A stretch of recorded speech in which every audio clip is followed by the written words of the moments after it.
जय गुरुदेव, जय गायत्री माता। श्रीमद् भागवत पुराण 64वां अध्याय नृग राजा की कथा। श्री सुखदेव जी कहते हैं, प्रिय परीक्षित, एक दिन सांब, प्रद्युम्न, चारु, भानु और गद्य आदि यदुवंशी राजकुमार घूमने के लिए उपवन में गए। वहाँ बहुत देर तक खेल खेलते हुए उन्हें प्यास लग आई। अब वे इधर उधर जल की खोज करने लगे। वे एक कुएं के पास गए। उसमें जल तो था नहीं, एक बड़ा विचित्र जीव दिख पड़ा। वह जीव पर्वत के समान आकार का एक गिरगिट था। उसे देखकर उनके आश्चर्य की सीमा न रही। उनका हृदय करुणा से भर आया और वे उसे बाहर निकालने का प्रयत्न करने लगे। परंतु जब वे राजकुमार उस गिरे हुए गिरगिट को चमड़े और सूत की रस्सियों से बांधकर बाहर न निकाल सके, तब कौतूहलवश उन्होंने यह आश्चर्यमय वृत्तांत भगवान श्री कृष्ण के पास जाकर निवेदन किया। जगत के जीवनदाता कमलनयन भगवान श्री कृष्ण उस कुएं पर आए। उसे देखकर उन्होंने बाएं हाथ से खेल खेल में अनायासी उसको बाहर निकाल लिया। भगवान श्री कृष्ण के करकमलों का स्पर्श होते ही उसका गिरगिट रूठ जाता रहा और वह एक सर्वज्ञ देवता के रूप में परिणित हो गया। अब उसके शरीर का रंग तपाए हुए सोने के समान चमक रहा था और उसके शरीर पर अद्भुत वस्त्र, आभूषण और पुष्पों के हार शोभा पा रहे थे। यद्यपि भगवान श्री कृष्ण जानते थे कि इस दिव्य पुरुष को गिरगिट योनि क्यों मिली थी, फिर भी वह कारण सर्वसाधारण को मालूम हो जाए, इसलिए उन्होंने उस दिव्य पुरुष से पूछा, महाभाग, तुम्हारा रूप तो बहुत ही सुंदर है, तुम कौन हो? मैं तो ऐसा समझता हूँ कि तुम अवश्य ही कोई श्रेष्ठ देवता हो। कल्याण मूर्ति, किस कर्म के फल से तुम्हें इस योनि में आना पड़ा? वास्तव में तुम इसके योग्य नहीं हो। हम लोग तुम्हारा वृत्तांत जानना चाहते हैं। यदि तुम हम लोगों को यह बतलाना उचित समझो तो अपना परिचय अवश्य दो। श्री सुखदेव जी कहते हैं, परिचय, जब अनंत मूर्ति भगवान श्री कृष्ण ने राजा नृग से, क्योंकि वे ही इस रूप में प्रकट हुए थे, इस प्रकार पूछा, तब उन्होंने अपना सूर्य के समान जाज्वल्यमान मुकुट झुकाकर भगवान को प्रणाम किया और वे इस प्रकार कहने लगे।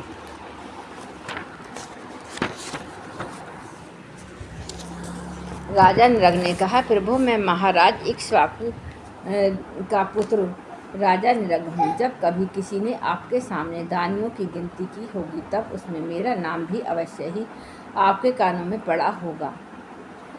प्रभु, आप समस्त प्राणियों की एक एक वृत्ति के साक्षी हैं। भूत और भविष्य का व्यवधान भी आपके अखंड ज्ञान में किस प्रकार की बाधा नहीं डाल सकता। अतः आपसे छिपा ही क्या है?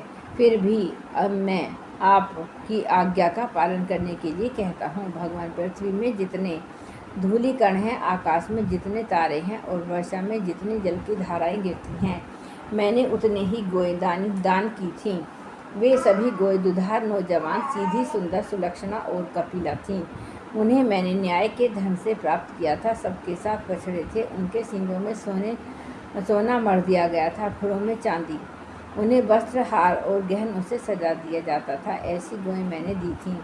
भगवान, मैं युवा अवस्था में से संपन्न श्रेष्ठ ब्राह्मण कुमारों को, जो सद्गुणी, शील संपन्न, कष्ट में पड़े हुए कुटुंब वाले, दम रहित, तपस्वी, वेद पाठी शिष्यों को विद्यादान करने वाले तथा सच्चरित्र होते हैं, वस्त्र आभूषण से अलंकृत करता और उन गोओं का दान करता। इस प्रकार मैंने बहुत सी गोएं, पृथ्वी, सोना, घर, घोड़े, हाथी, दासियों के सहित कन्याएं, तिल के सहित पर्वत, सैया, वस्त्र, रत्न, गृह सामग्री और रथ आदि दान किए।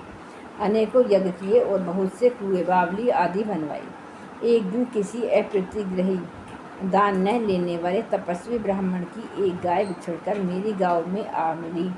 मुझे इस बात का बिल्कुल पता न चला, इसलिए मैंने अनजान में उसे किसी दूसरे ब्राह्मण को दान कर दिया। जब उस गाय को वे ब्राह्मण ले चले, तब उस गाय के असली स्वामी ने कहा, यह तो मेरी है। दान ले जाने वाले ब्राह्मण ने कहा, यह तो मेरी है, क्योंकि राजा नृग ने मुझे इसका दान किया है। वे दोनों ब्राह्मण आपस में झगड़ते हुए अपनी अपनी बात कायम करने के लिए मेरे पास आई। एक ने कहा, यह गाय अभी अभी आपने मुझे दी है, और दूसरे ने कहा, यदि ऐसी बात है तो तुमने मेरी गाय चुरा ली।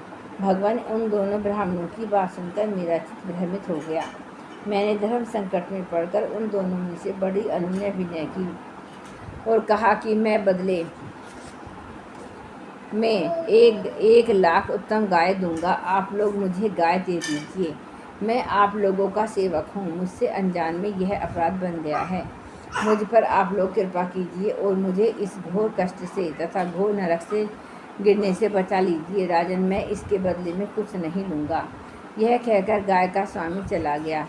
तुम इसके बदले में 1 लाख ही नहीं 10,000 गोए और 2 तो मैं लेने का नहीं। इस प्रकार कहकर दूसरा ब्राह्मण भी चला गया। देवाधिदेव जगदीश्वर इसके बाद आयु समाप्त होने पर यमराज के दूत आए और मुझे यमपुरी ले गए। वहाँ यमराज ने मुझसे पूछा, राजन, तुम पहले अपने पाप का फल भोगना चाहते हो या पुण्य का?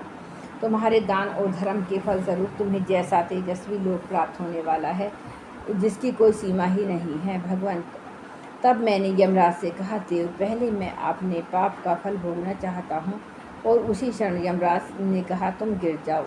उनके ऐसा कहते ही मैं वहाँ से गिरा और गिरते ही समय मैंने देखा कि मैं गिरगिट हो गया हूँ।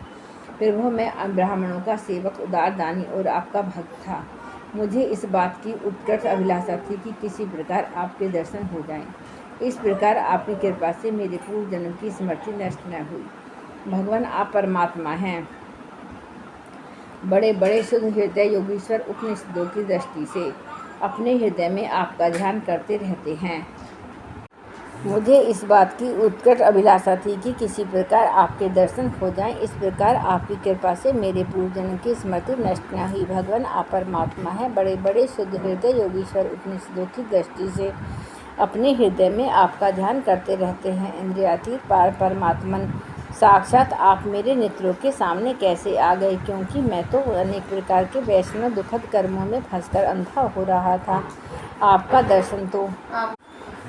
दर्शन तो तब होता जब संसार के चक्र से छूटकर मिलने का समय आता। देवताओं के भी आराध्य देव पुरुषोत्तम गोविंद आप ही व्यक्त और अव्यक्त जगत और जीवों के स्वामी हैं।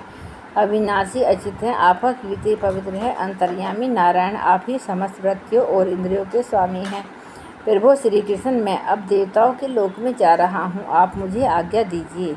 आप ऐसी कृपा कीजिए कि मैं चाहे कहीं भी क्यों न रहूं, मेरा चित्त सदा आपके चरण कमलों में ही लगा रहे।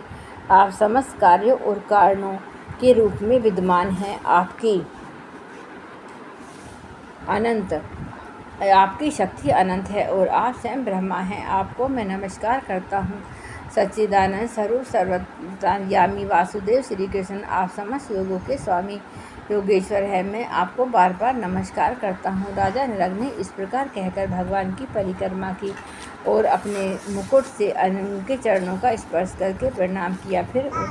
फिर उनसे आज्ञा लेकर सबके देखते देखते ही वह श्रेष्ठ विमान पर सवार हो गए।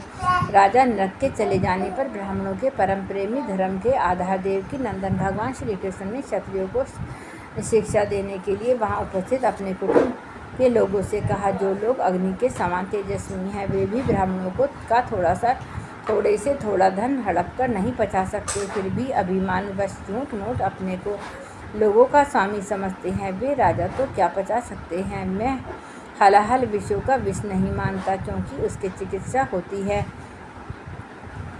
वस्तुतः ब्राह्मणों का धन ही परम विष है। इसको पचा लेने के लिए पृथ्वी में कोई औषध, कोई उपाय नहीं है। हलाहल विष केवल खाने वाले का ही प्राण ले लेता है। आग भी जल के द्वारा बुझाई जा सकती है, परंतु ब्राह्मण के धन रूपी अग्नि से जो आग पैदा होती है, वह सारे कुंड को समूल जला डालती है। ब्राह्मण का धन यदि उसकी पूरी सम्मति लिए बिना भोगा जाए, तब तो वह भोगने वाले, उसके लड़के और पौत्र, इन तीनों पीढ़ियों का ही चौपट कर देता है। परंतु यदि बलपूर्वक हट करके उसका उपयोग किया जाए, तब तो पूर्व पुरुषों की 10 पीढ़ियाँ और आगे की भी 10 पीढ़ियाँ नष्ट हो जाती हैं। जो मूर्ख राजा अपनी राजलक्ष्मी के घमंड से अंधे होकर ब्राह्मणों का धन हड़पना चाहते हैं, समझना चाहिए कि वे जानबूझकर नरक में जाने का रास्ता साफ कर सकते हैं। वे देखते नहीं कि उन्हें अधपतन के कैसे गहरे गड्ढे में गिरना पड़ेगा। बिन उद्धार हृदय और बहुकुटुंबी ब्राह्मणों की वृत्ति छीन ली जाती है। उनके रोने पर उनकी आंसू की बूंदों से धरती के जितने धूल कण भीगते हैं, उतने ही वर्षों तक ब्राह्मण के सत्व को छीनने वाले उस उच्छल राजा और उसके वंशजों को कुंभी पाक नरक में दुख भोगना पड़ता है। जो मनुष्य अपनी या दूसरों की दी हुई ब्राह्मणों की वृत्ति उनके जीविका के साधन छीन लेते हैं, वे 60,000 वर्ष तक विष्ठा के कीड़े होते हैं।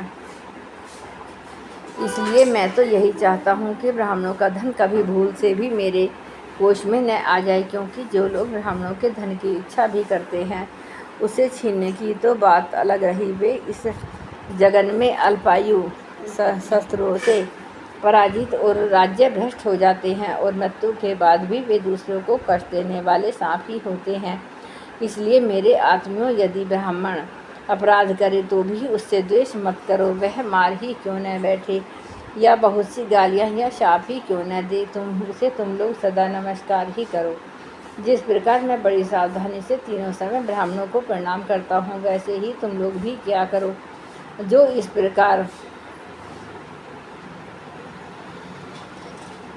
जो मेरी इस आज्ञा का उल्लंघन करेगा, उसे मैं क्षमा नहीं करूँगा, दंड दूंगा। यदि ब्राह्मण के धन का अपहरण हो जाए तो वह अपहृत धन उस अपहरण करने वाले के अनजाने में उसके द्वारा यह अपराध बन जाता है। जैसे ब्राह्मण की गाय ने अनजान में उसे लेने वाले राजा नरक को नरक में डाल दिया, और परीक्षित समस्त लोगों को पवित्र करने वाले भगवान श्री कृष्ण द्वारिकावासी को इस प्रकार उपदेश देकर अपने महल में चले गए।